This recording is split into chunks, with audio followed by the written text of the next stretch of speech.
چونکہ پرفتن دور ہے آج کل، ہر ایرا غیرہ نتو خیرہ، جس کو اپنے گھر کی خبر نہیں،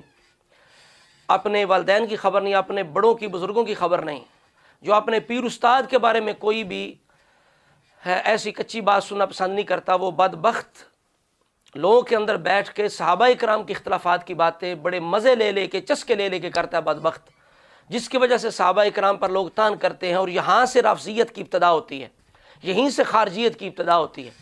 جس طرح کہ آج کے اس دور کا عظیم فتنہ کذاب اعظم دجال اعظم مرزا جیلمی ہے،